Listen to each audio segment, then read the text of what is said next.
So as I continue to read about the mounds, I find the topics are literally endless. Many of these mounds line up with occult astrological practices and rituals. They also have a history intertwined with Egypt, names of the cities located along the Mississippi River that mirror Egyptian names, like Cairo and Memphis.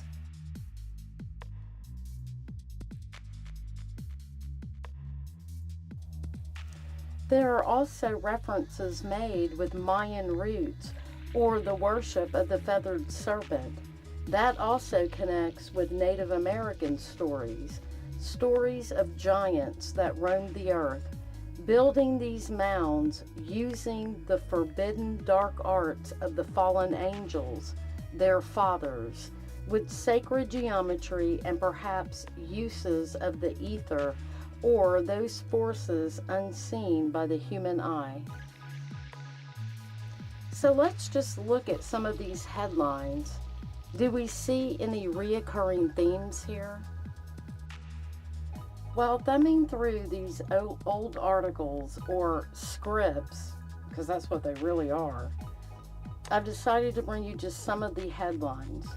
And picking up where we left off, this first article comes from the Wheeling Daily Intelligencer, dated June 16, 1858.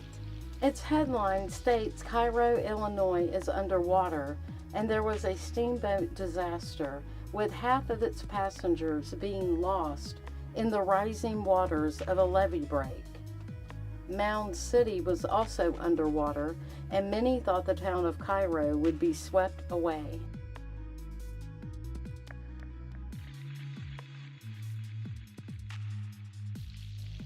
In the same article, there is also a mention of another steamboat incident that happened the same day, reported in New Orleans as an explosion that occurred on the steamboat Eclipse near Natchez, Mississippi, killing 2 men and injuring 3 others.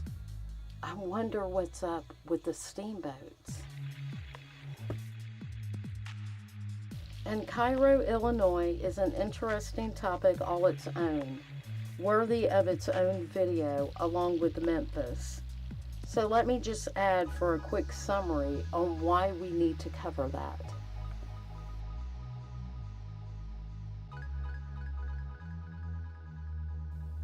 Cairo, Illinois sits in a very unique location, the confluence of the Ohio and Mississippi rivers. Fort Defiance, a Civil War camp, is located there, having been built in 1862. The area was commonly known as Little Egypt, hence where the name Cairo comes. There are many mounds located throughout this region, and because of its location is where 2 rivers meet, I'm sure there is more to the story depending on who you ask. From the beginning of the Civil War, or early 1860s through the 1870s, information about the mounds was scarce. Obviously, the news of the day during that time period was more centered around the war itself for obvious reasons. Meanwhile, what was happening simultaneously was the displacement of Native Americans under Ulysses S. Grant. And once again, this also connects to the mounds through the myths, legends, and oral traditions of the Native Americans. Another article from the New York Herald, dated October 22, 1865, mentions the Fort Sully Indian Council and observations provided by Surgeon McGowan that the mounds in Newark, Ohio, the effigies located there, had Hebrew inscriptions on them. It's not clear exactly what the purpose of these effigies were, but they do claim one of them appears to be of Chinese workmanship. Of course, of some of these old articles, you can see the same questions and theories reverberating through time, yet never fully answered. I wonder why that is. This article from Middletown Transcript, dated July 17, 1869, clearly references the mound builders and summarizes nicely what I believe, along with many others, and allow me to quote. Quote, "There once lived over nearly the whole of this country a race of people of whom we have not the slightest trace of history. That they were numerous and ingenious is about all that is certainly known of them.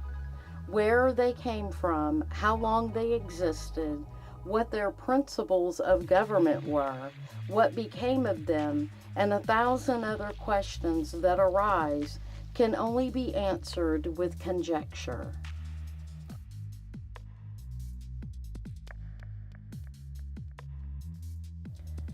Considerable similarity is found between their relics and more modern works in Central America, from which it is inferred that they disappeared in that direction, or else the last remaining portion became the origin of the present race of Central American and Mexican Indians.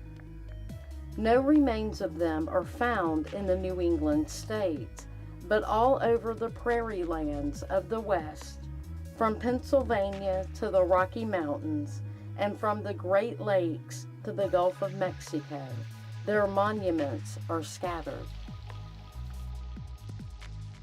It was early noticed by European settlers that certain large mounds or hills in the district mentioned were too symmetrical in form to have been of natural origin. The character and habits of the Indians not then being well understood, the work was at first attributed to them, and the idea strengthened by the findings of the Indian graves in the mounds near the surface.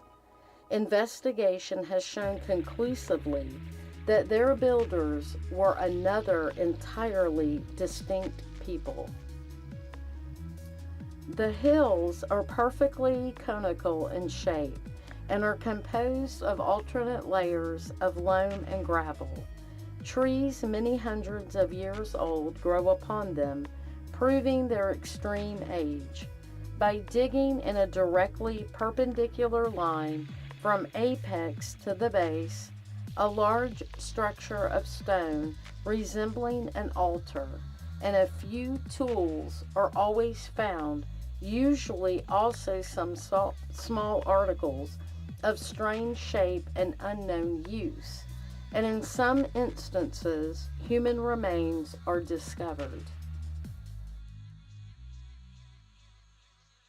The tools are of copper and possess a hardness and temper much like that of steel, the art of producing which in soft metals is not known at the present day.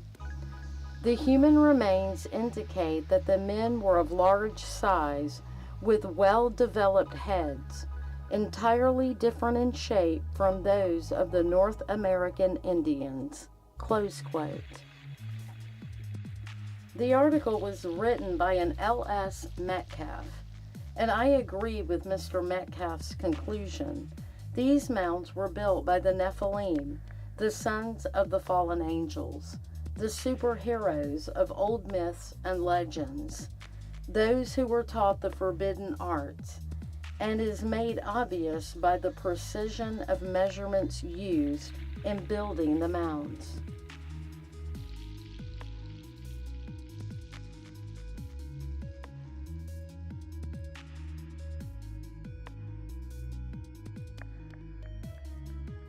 So let me just reiterate here, this article is dated 1869, meaning the theories we have today are not new.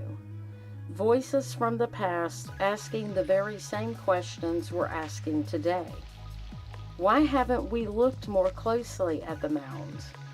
For all of the development of new technologies, For all the uncovering of archaeological findings to answer some of the current events, for man always seeking more knowledge, why were the mounds left in secret? Unless that was what was intended by the powers that be.